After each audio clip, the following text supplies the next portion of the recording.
the American lady has told us we're recording in process. Thank you very much for that information that came through. It shows you I'm a little bit rusty in webinars at the moment, but the audience helped us along the way. Jaco, yeah, let me hand over to you straight away. Thank you for taking charge of this very difficult and very topical session. We look forward to it. A lot of questions came in beforehand, but those questions are going to be answered. So those that did put questions in beforehand, thank you very much.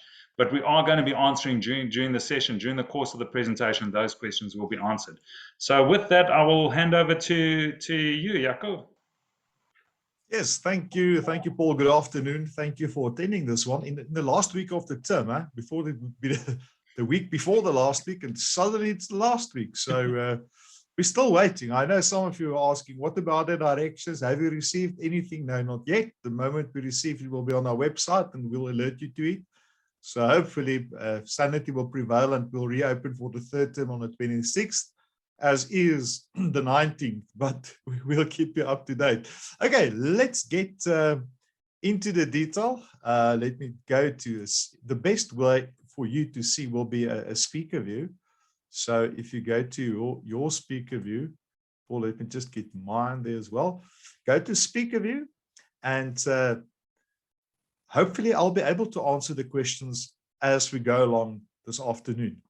I think two important things. When you talk about Section 38, the first question is, and I'm going to talk about the principles of Section 38, capital letter A. Now, the moment you see a capital letter after numbers, it means it's been inserted at a later stage into the Schools Act. So it wasn't originally part of the Schools Act. And when we talk about Section 38A, it's a section in the South African Schools Act. So all the references to legislation will be in terms of SASA.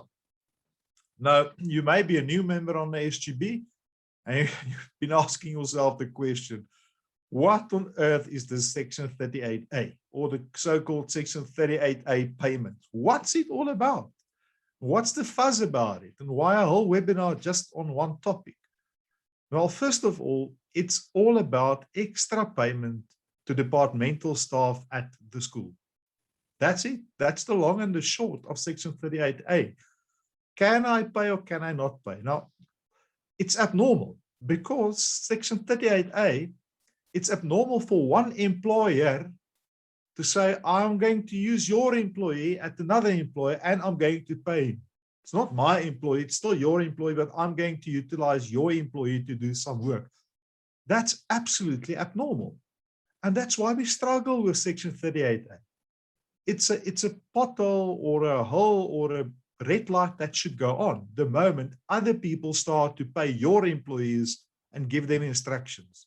And that's why we struggle, because Section 38A is built on an abnormal position or relationship. So if you struggle with it, it's kind of normal to struggle with that abnormal position.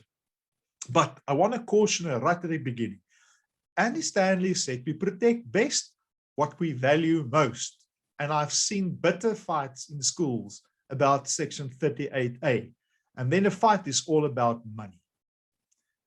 So what's the most important thing in your school or in your life? If it's money, Section 38A will be a massive fight in your school. If it's children, then 38A won't be the biggest fight in your school. If it's the best interest of the school, then you'll protect that. But keep this in mind, when we talk about Section 38A, we protect best what we value most. Now, Section 38A actually prohibits any kind of payment to state-paid employees. Full stop. That's how it starts. You're not allowed to pay state employees, not remuneration, not any financial benefit, other financial benefit, or any benefit in kind. That's the prohibition. It starts there. You are not allowed to. Now, when you talk about remuneration, it's normally straightforward. It's a cash amount. It's monthly, quarterly, yearly. It doesn't matter. Some schools say, well, I'm just going to give you some sort of help or assistance. Paul, I see there's a comment to go to full screen. Is it possible that I can go to full screen on your side? Is it also small on your side? No, on my side it's good. Let me just go to here and speaker view. Won't you just check? That probably is better. I've got full screen here, so it's running through well here. Okay. I've got 3 on mine. I see yours and I see Ilse and mine. So I've got actually 3, but I'm in presenter mode. Right. So let's just I'm check. just going. Maybe Okay. just give us an indication whether you guys are fine on that side. Yeah, Wayne, if you won't just mind just dropping a note to say you've got full screen. Everybody else is saying they've got full screen. And now that I've split on you and told you who it is, Wayne, it might be on your side. Okay, thanks. Thanks. Okay, we're sorted. So the prohibition is then, if you decide I'm going to allow the educators to stay for free in the hostel, or they can eat in the hostel, we're not paying anything, that's a benefit in kind. Or if you say, well, the principal can use the school car to go on holiday, that's a benefit in kind. Or your remuneration to say, well, teachers at our school, their children will attend school for free. It's number one, not allowed in terms of the school fees at schools, but that can and should be viewed as a benefit or remuneration. So those will be the kind of items. So the section starts to say you're not allowed to. Now I'm going to jump towards the end of section 38A because there's a huge risk for SGB members. It says the SGB can pay provided that permission is granted, and we're going to talk about those permissions. But if you haven't received those permissions and obtained the permissions, section 38A9 says remedial action should be taken against the SGB members. So if I'm part of a decision to say, let's pay the staff extra money, and we haven't complied with the provisions of the Act,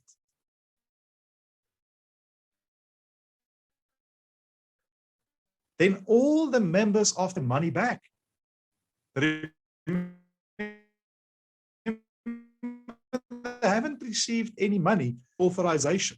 The bottom line is the sheriff can actually come to your house and collect what's needed to return the money back to the school. Remember, they're not collecting from the educators who received the money.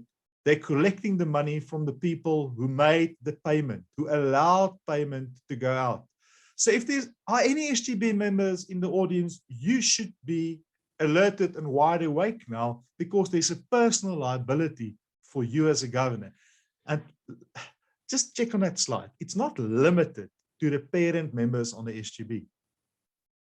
The educator, the non-educator, the school principal, all of you will be liable with the other members of the SGB in that capacity. So that's the real risk. If we don't follow the letter of section 38A, there's a risk for the individual members on the governing body. Okay, let's get into the principles of section 38A. The first one is there must be approval, and there will be 2 levels, actually 3 levels of approval. Number 2, the payment can only be for additional work. So what do we mean when we say additional work? It must be fair. What's fairness? It must be in the best interest. The best interest principle, and then a healthy balance and the level-headed approach is needed when we apply section 38A in our schools. So let's get into the detail. The first one is all about approval. Section 38A says you need to obtain permission from the employer. In most of the provinces, there will be a prescribed form where you bring this application. And that's in terms of 38 capital letter A2. The Act is very specific. 4 months, you must submit your application 4 months before your budget meeting. So if you plan to have your budget meeting on the 30th of October, you must submit your documentation tomorrow. That's the 4 months. So you cannot have your budget meeting earlier if you plan to have or to make section 38A payments before the 30th of October. 4 months. You must comply with it. And then in that application, it must be clear who will get what and why. So you need to identify the individuals, list the amounts, and the reason why you are going to make those payments. This doesn't mean that you are going to make the payments and that educators can rely on that document to say, now you must pay me. That's for application purposes. You're still going to enter into a contract with the individual.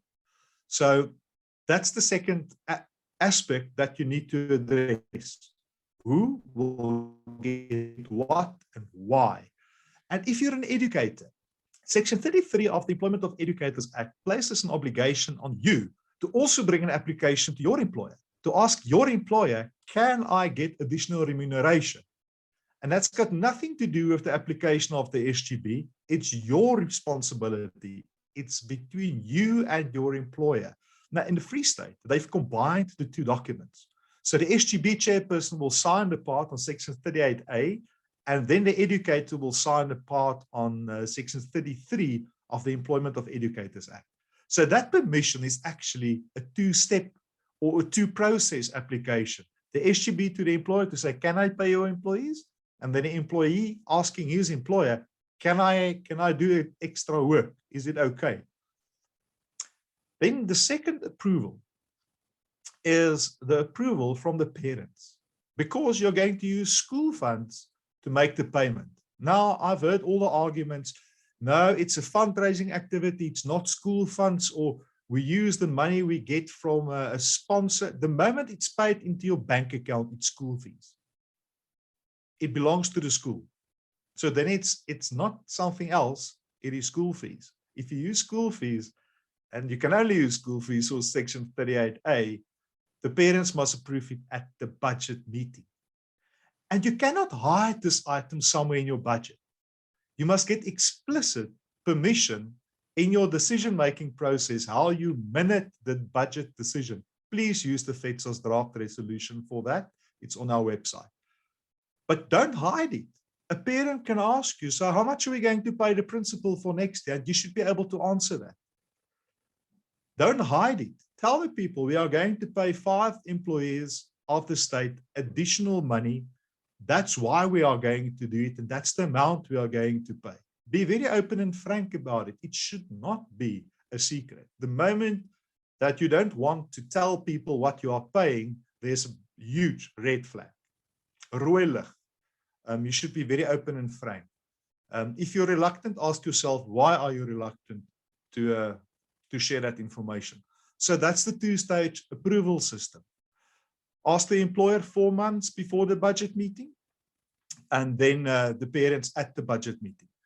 So to a certain extent, SGBs cannot make any promises to any school principal or any new employee that we are going to pay Section 38A payments. You cannot promise it because you don't have control if the employer is going to give permission and if the parents are going to give permission. The only promise you can make is that on a yearly basis, you will budget and bring the applications. That's it. You cannot promise anything more than that. And that should happen on a yearly basis. Every single year, you need to bring this application and get approval. So it's not, you've obtained permission once and now you can proceed. Now, the next important part is, what if the HOD doesn't respond? Because this application must go to the head of the provincial department 4 months before your budget meeting. You cannot make any payments without permission. Zero. Section 38A10 says a governing body may appeal to the MEC, Western Cape guys, to your provincial minister of education. If the employer refuses it, so if you get a no answer, or if you get no answer. And there's again a time frame. Failure by the employer to provide a decision on an application in terms of subsection 2 within 3 months. So you submit tomorrow, wait 3 months. If there's no response, then you appeal to the MEC. So no answer, or after a no, say no, you cannot do it, or after 3 months you haven't received an answer, then you appeal to the MEC. Now you wait for the MEC. Now, there's no response from the MEC. What should you do then? Can you make the payments? The answer is no. You cannot make the payment without approval. It's not allowed. Why? You're back to that personal risk. Die balie gaan na jou huis toe kom vir daai geld. The bottom line is, now the SGB need to approach the court. We call it a mandamus application in the High Court, where the applicant approached the court and asked the court to compel the decision maker to make a decision. So it forced the MEC then to say, we've submitted, it's time for our budget meeting, we haven't received a response from you, so we are asking the court to force you to make a decision. Doesn't say the decision must be a positive one or a negative one, simply a decision. If you're not happy with the decision, then you can take that decision on review after you've requested reasons for that. The bottom line is, you cannot proceed with any payments in terms of Section 38A without the explicit permission from the employer.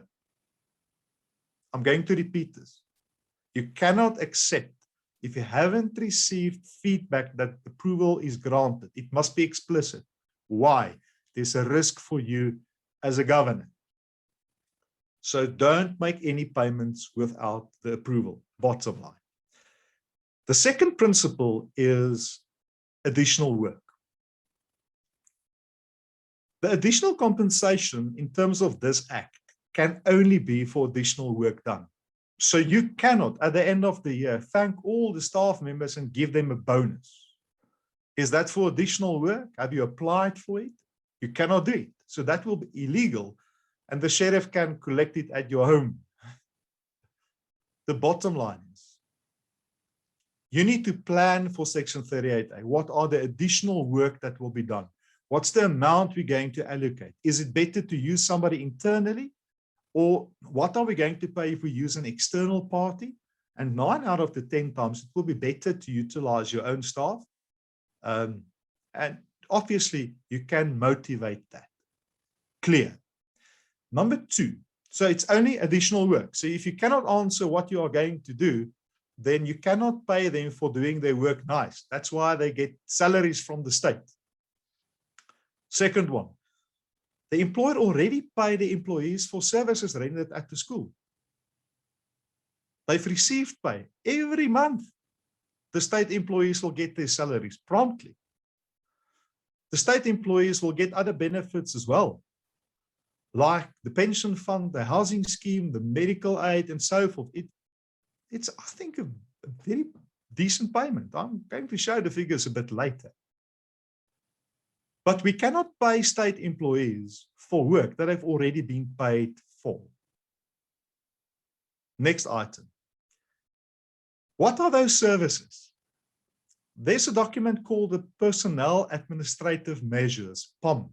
And Chapter A of PAM deals with the core duties of a teacher, of a HOD, of the deputy principal and the principal. They're already paid for those services. So the SGB, you cannot pay them for those kind of services. It's included in their package from the employer side. If you don't know what those core functions are, you better find out before you bring in that application. And parents should ask those questions in the meeting. What are their duties? Are they not part of what the department paid them for?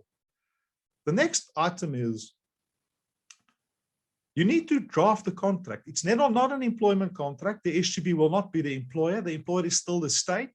But we must reach an agreement, a Section 38A agreement, where we stipulate what will be those additional tasks. When will payments, how are we going to pay? What are we going to pay? And for what? Those 3 key items. And it's the duty of the SGB, if you make any payments, you're not going to deduct UIF or skills development levies because you're not the employer. But when we make any payments, we must have a clear plate at SARS. So you're going to deduct the tax and pay that over to SARS. So that's the only deduction that will take place. And you're going to issue the documentation towards the end of the financial year for that individual to declare the additional income and proceed. even more important to declare the income if it's benefit in kind. SARS will normally get through the payroll payment system the automatic documentation, but if the payment is in kind, you get free meals or discounted meals, or you stay for a cheaper amount in a school hostel or less than market related, then that's a benefit that you received and it's taxable. So you need to sort it out with the tax man as well. Next item there is, oh yes, remember this is not an employment contract. We don't want to create a secondary employer. The employer remains the department. Section 38A gives the SGB permission to utilize the services of an employee of the state to perform certain tasks. We don't become the employers. The employer is still the state. Remember that. Next item. Consider your post-COVID plans. If your remuneration is paid for additional coaching and they haven't coached for a year, then you're not allowed to make the payment because no additional work is done. So going forward, is that still the case? I know schools pay a whole range of services at schools, but if it didn't take place, if COVID put a lock on that, then you're not allowed to make the payment. You must prove it's for additional work done, not contracted. Additional work done, then you can make the payment. And now you need to consider the long-term affordability as well. COVID gave us certain directions. So let's again focus on the core functions at the school, but going forward, can we afford this? Or are we going to make Section 38A payments and then it's unaffordable for parents to pay school fees, or more parents apply for school fee exemptions because of our Section 38A bill? But I'll get to that right now. So consider the effect of COVID, not only this year and last year, but also going forward. The examples of the additional work can be divided into two categories. Normally, in your leadership positions, it's difficult to keep an hourly logbook. With your rugby coaches or sport coaches or other activities on, let's say, post-level 1 or even your HODs, you can pay them for the additional hours. The hours on the sport field, cultural activities, weekend activities, or holiday programs, keep proper log of that. Or you can use additional responsibility. Let's say the department appointed your school principal to manage the 40 staff members, but you've got an aftercare facility and the tuck shop and the theater school, and the SGB also employs an additional 40 people, and you expect the principal to manage 80 people, but the state only pays for the management of 40. So clearly that responsibility can take place during the normal working hours or with an hour or two extra, but then you reward and you pay for the additional responsibility for the management of those employees. Again, a proper record, a proper minuted decision, proper contract, and then you can justify the amount. So that's more or less the two. And get a policy in place at your school. What's our Section 38A policy? How do we monitor the hours? How do we make sure it's indeed work done? Your head of department should sign it off. It should go to the Human Resource Committee of your SGB, sign it off, and you can decide whether the payment will be on a monthly basis. Normally the leadership, the additional responsibility, easier to do it on a monthly basis, but you can decide for the sport coaches or the additional work done regarding sport and cultural activities. At the end of every term, we'll make the payment, or at the end of the year. That's a matter that you can decide on school level. But on the additional work, you need to consider the following. Number one is we all only have 24 hours per day. We all only have 24 hours. So you cannot pay somebody as if he or she is working for 36 hours every single day. It's impossible. Remember that. Remember the state already paid the staff at your school for 1,800 hours per year, already paid for. So no need for you to pay for those hours. 80 hours of the 1,800 is reserved for training. You'll get these directly in that personnel administrative measures document in the POM. we work on plus minus 200 school days per year. And our educators must be at school for at least 7 hours every single day. So normally they must be there at 7 and they cannot leave before 2. Now we know the children aren't there for the full time, but let's consider that as your already teaching time. So if you do the math, then you have approximately 9 hours for every school day for additional work. So, but those additional work or additional tasks are already paid for. So those 2 hours, the SGB can decide 1 hour will be for preparation, academic preparation, and we're going to use 1 hour for extracurricular activities. Now, we're not going to have all those activities in a single week. So you can decide, well, it's more or less, it's 100 hours every term.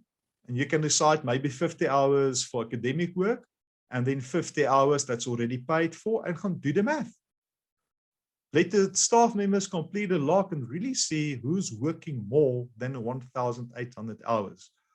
I've been chair at the primary school in Bloemfontein, and we've been running this exercise for years. So we've got logbooks and verified hours of work done. It's a very, very useful managerial tool for the principal to allocate tasks and to be fair in how we make payments at the school. Those people are really work more hours, and we've capped the paid hours as well.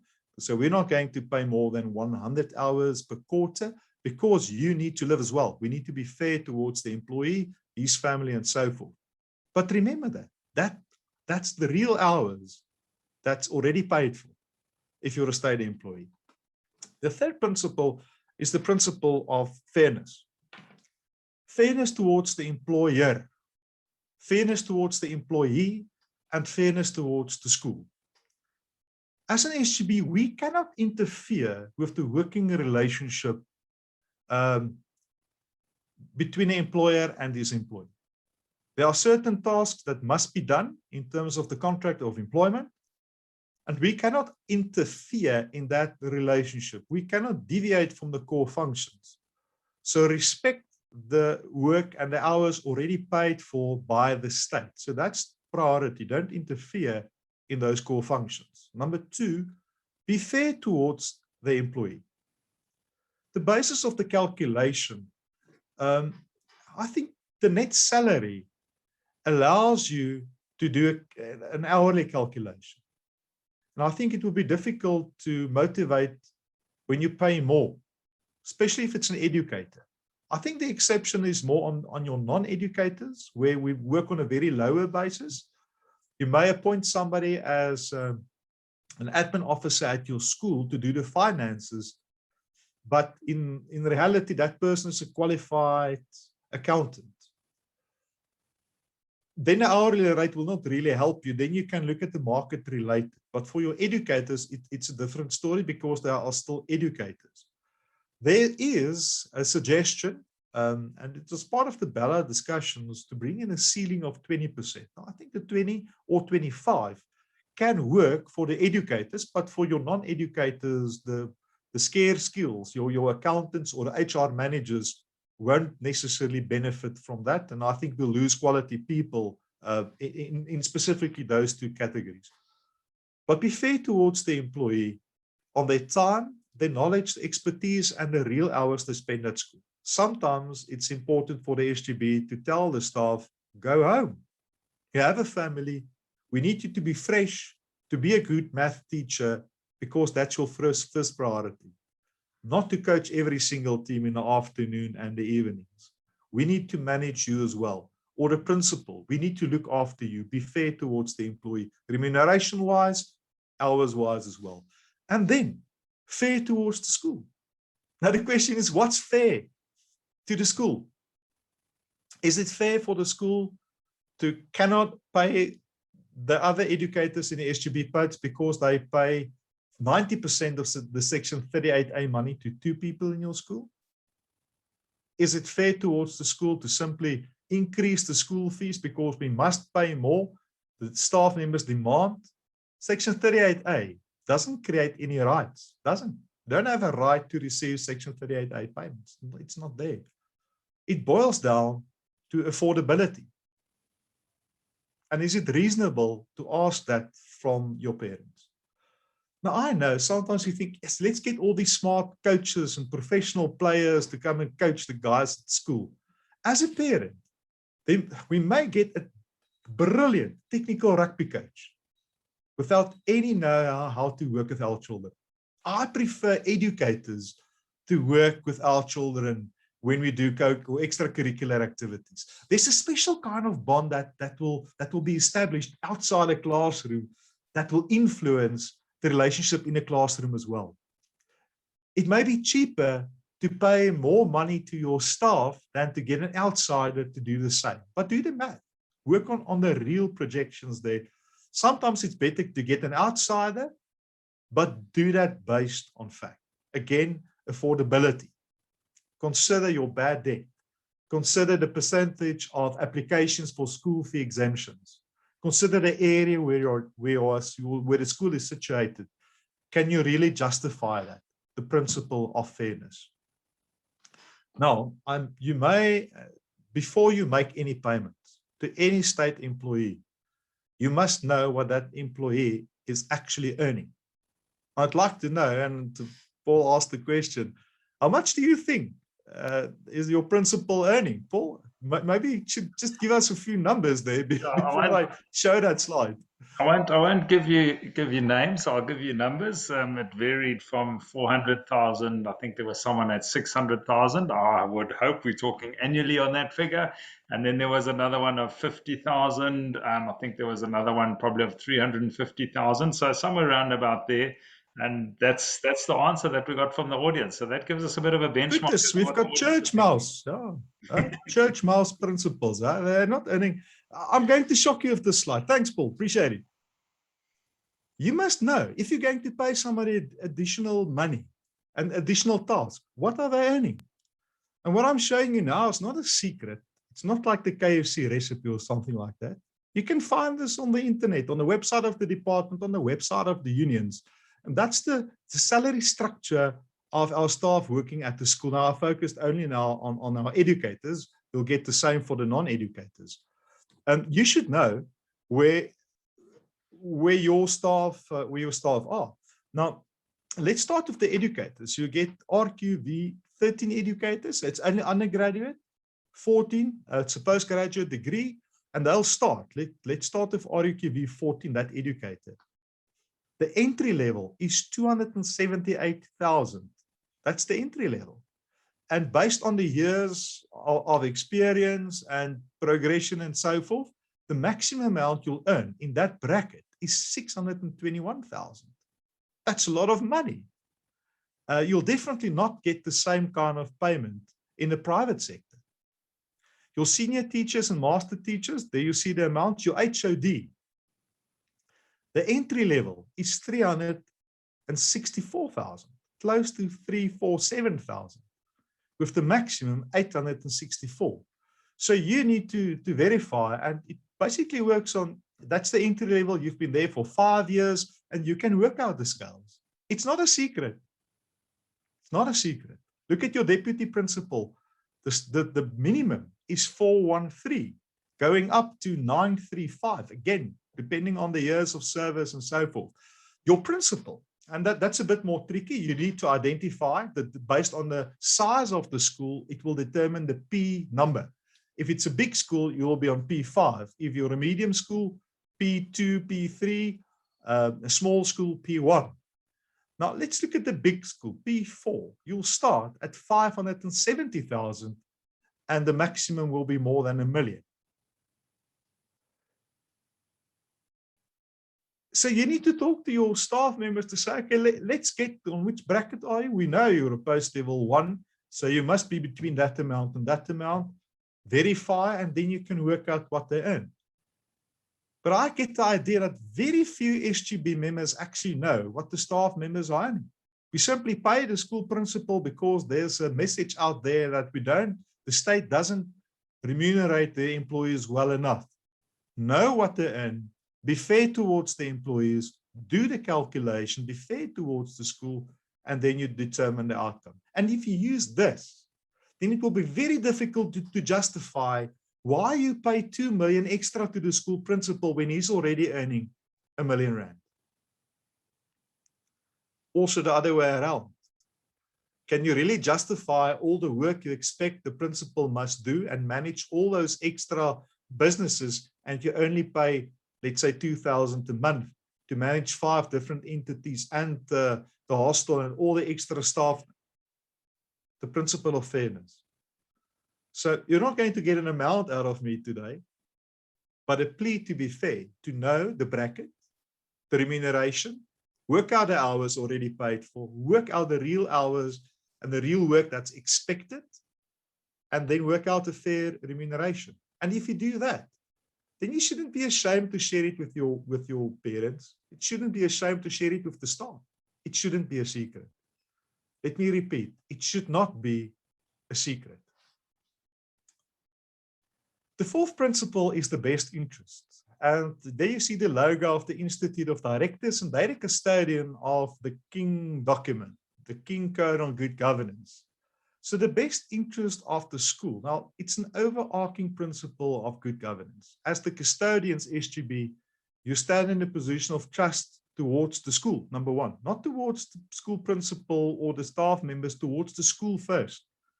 Obviously, they're a very important part of the school, but it's not your responsibility to look at after their remuneration. They're employed by the state. There's an obligation on you in terms of Section 21A to promote the best interest of the school. That's your responsibility. So your long-term planning, how you engage with your staff members, that's the test. As a governor, the best interest of the school, but also the best interest of the child. Section 28(2) of the Constitution says, whatever you do, the best interest of the child must prevail. So you can justify why you would rather pay the teachers extra for them to be the coaches or to accompany your children on a tour than an outsider without the training to work with children. Then you can justify the best interest of the school. I would prefer our own people to accompany and to work with our kids, or to do some of the work internally. Crucial to remember that. If you're in an SGB meeting, that's where you need to start. What's the best interest for the school? Will this be in the best interest of our children? We still stand in a position of trust towards the school. We need to look after the money and the school and obviously our staff. But you should be able to do that when you dissect Section 38A and really have a very open and frank discussion.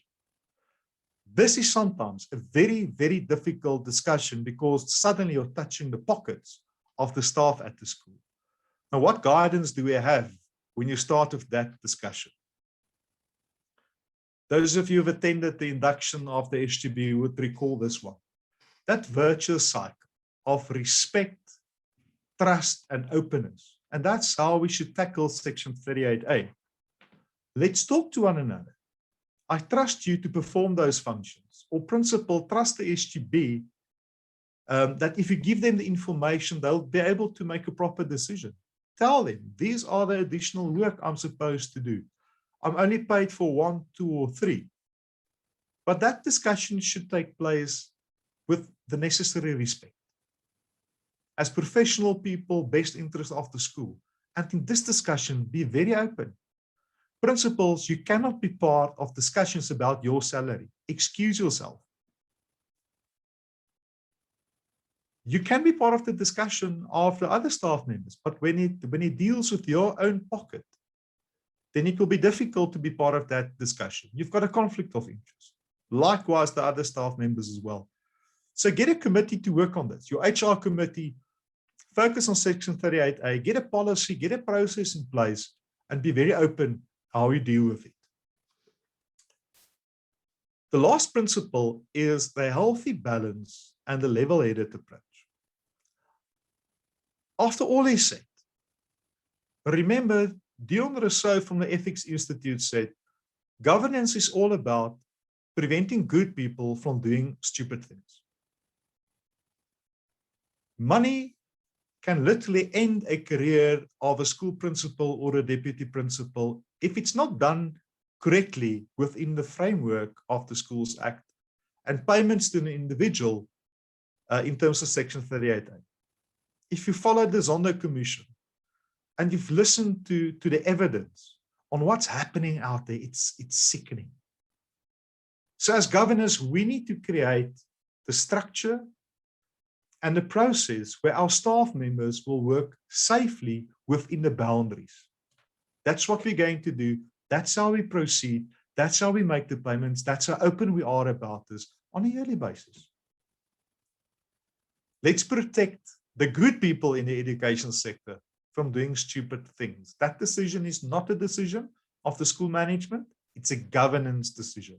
The governing body should lead this process, not the school management. Then we've got a few documents on the website. There's a legal opinion on the application of Section 38A. I've highlighted the principles, but please study the document. Download it on the website, circulate it to all the SGB members, all the members of the financial committee, and really understand the operation and the working of Section 38A. Go into the detail of it, because there's a real risk for you as an individual on the SGB. The question about the salary scales. There's a document, post-classification salary scales. We try to give you some guidance on how to go about to determining the different levels and salaries and what are those factors you need to consider when you work with Section 38A. And then there's a draft Section 38 agreement. We don't want to venture into the employment contract or in the employment relationship. So don't use the standard employment contracts. Use the draft agreement for Section 38A. Then I've dedicated a whole chapter in this book on Section 38A because schools struggle with it. So this book, Human Resource Management in Public Schools, everybody serving on that HR committee should actually have a copy of this book. So you can purchase it directly from Utah. I think it's very useful. Please get the information on our website. If you're not certain, please call the provincial manager in your province and we can assist. I'm going to deal with the questions right now, but I'm just going to pause here. Your provincial manager, and just move myself maybe to that block. Yes, to that block. If you're not certain how to go about and you've got questions, please contact your provincial manager. In some provinces, we have draft documents. In some, we don't have draft documents for the applications. If you're a new principal and you don't know, please call. Let me assist you in that regard or guide you to get hold of the documents. But don't step into that mess. I'm going to stop my slide sharing now. Paul, I know we've received a number of questions. Our backroom staff been extremely busy. Paul and Ilse, and I see they've asked you, Anay, to come on board as well to help to answer questions. And we've got 10 more minutes to answer questions. Paul, back to you. Yeah, no, thank you. Thank you very much, Jaco. Just to let you folks know, if you wouldn't mind checking the chat box, it's a one-way chat box at the moment. I've dropped details with regards to the provincial manager and our website details and the registration process.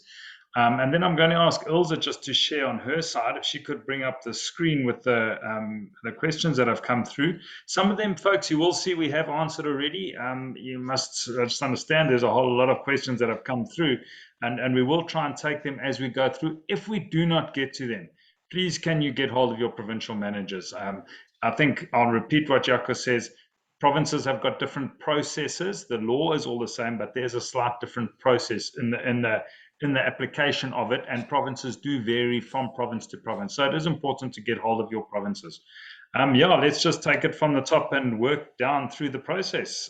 We can all read, so I'm not going to read them out. I'm just giving Jaco a bit of time to actually read it through there, and then we can take it bit by bit. And while we have gone through them, just so that everybody knows as well, the recording will be available as well, and there will be a copy of the presentation for you to use to get this process right, folks. That's really what it's about. It's about getting this process right.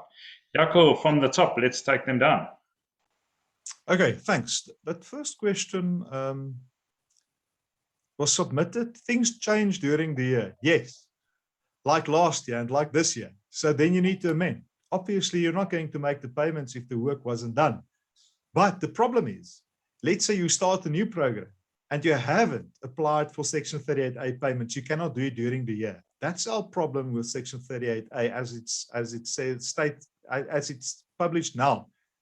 It's a once-off application for the next year. So if you know there's a vacancy, let's say there's a vacancy for your deputy principal, and you know you're going to fill the vacancy, and you know you're going to expect the deputy principal to do 1, 2, or 3, I think it is possible to identify the position, what you're going to pay, and why you're going to make the payment in the application. Then the employer can decide to say, okay, I'm willing to accept it because we're going to fill that position, or I'm going to reject it. But you cannot make any payments without that approval. So if the work wasn't done, you're not going to make the payment. If new work was done, then you don't have permission, you still cannot make the payment. Okay, Jaco, that next one, the principal retired last year, submitted documents. The department communicated and said that they were rejected because it was not handed in on time. It did not allow the school to pay any teachers any additional funds until the request came back to give us the go-ahead. My concern is the date extended from May last year to September, and the documents were handed in on time. How do we go about sorting this out with the department if the documents were handed in on time and you've got proof that they were handed in on time? I do need to say, is there any way we can help these folks get engaged with the department? Let's not call it confront. Let's engage with the department and see how we're going to do it. Now, Paul, well, there's an internal process. That's the appeal. So you submit your appeal to the MEC in the province, submitted your documentation and proof of delivery, and ask the MEC to rule on that. So that's the internal process. Ilse, just go back. I'm not comfortable with the words top up, and I frequently hear we're going to top up our staff. Why? They've already received the salary. This is not a top up. This is Section 38A payments for additional work done. Let's call it the Section 38A payments. The top up says, I'm just going to top up because you're a very good math teacher. You're supposed to be a very good math teacher. That's why we've appointed you in that position, eh? Okay, next one. Excellent. And this is the one that maybe you want Jeanne to come in, considering she's been handling Poppy and very closely following the process. Does disclosing the amount paid to an individual staff member not conflict with the Poppy Act? No, Jeanne, you can come in. But when parents must approve, how on earth can I approve something if I don't know what's the payment? And that's the prerequisite for the payment. That's not necessarily personal information. It's not as if we're going to page the CEO from one company to go to another company. They're employed by the state. Joanna, please add to that. Yes, Jaco, thank you. Good afternoon, everyone. Jaco, you're spot on. I mean, if it's required by law of the school to process specific information, they may do so without the permission of the educator. So it's required by law to be transparent through the budget process to communicate to parents what their money are being spent on. So I'm not worried about the school disclosing the amount being paid to in terms of Section 38A. I think if I can add there, the guideline with Poppy is if you're gathering the information and using it for the right reason, then you're fine. As soon as you start using it for the wrong reason, you're in trouble. That's where it goes. Okay, tydsverloop om goedkeuring te kry van lank neem as mens hof toe moet gaan. What do we do if we don't get goedkeuring? Appel. Paul, that's the appeal. If you're not happy with the appeal, it's a court process. That's it.